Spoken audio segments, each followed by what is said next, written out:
Hey everyone, it's mid-2024, which means we're getting closer to the official release of iOS 18. I've been playing around with the beta version for the past few weeks, and now that the public beta is out, you can try it on your iPhone before it officially launches in September. There's some exciting stuff in this update. Unlike last year, when most new features seem to rely on Apple's ecosystem like meeting a friend with an iPhone or another Apple device, this year's update is more focused on enhancing the iPhone experience itself, which is great to see.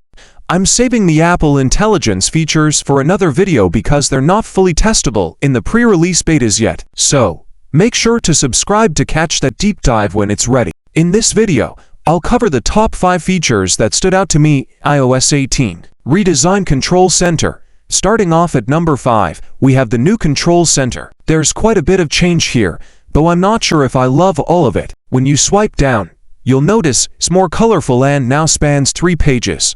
Personally, I'm not sure how much I'll use the extra pages, but the first page is where most of the action is. You can now customize the layout by hitting the plus button in the corner, which shows a grid where you can resize and rearrange your controls. There's a huge list of Apple app controls you can add, and Apple says third-party apps will soon have controls too.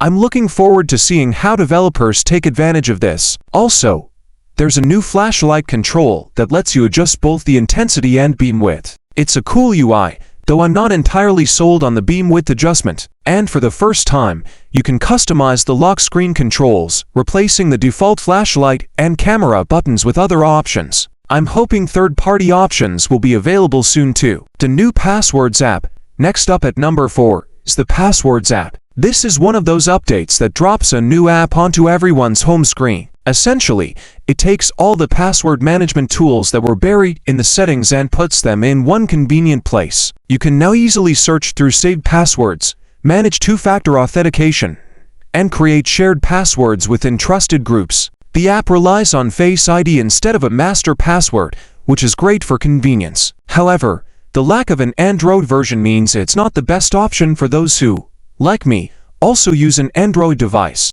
There's a Mac app and even a Chrome extension, but no Android support yet, which is a bit of a letdown. Home screen customization. At number 3, we have home screen customization. Yes, iPhone users can finally place their icons anywhere on the home screen. It still snaps to a grid, but now you can move icons to the right side or bottom, making them more accessible. There's also a customization menu where you can switch between dark mode, light mode, and even make your icons larger. The most unique feature, though, is the ability to tint all your icons to match your wallpaper.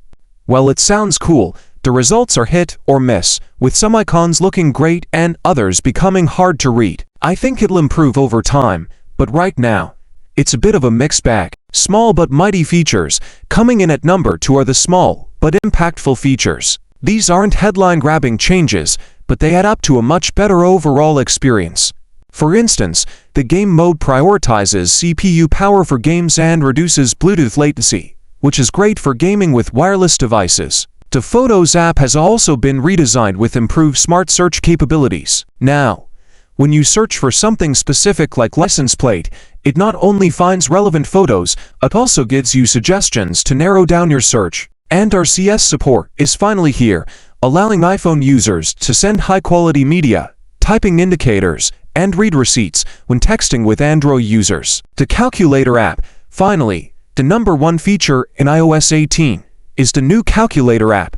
It's more than just a basic calculator now. There's a scientific mode and a new feature called Math Notes, where you can handwrite equations and it will solve them for you in real time. This feature is impressive, especially for students or anyone who needs to do complex calculations. It syncs across devices, so your notes are accessible from your iPad or Mac too. It's like having a supercharged TI-80 for calculator with all the benefits of modern technology, making it incredibly useful for anyone studying math or science. And there you have it, my top 5 features in iOS 18.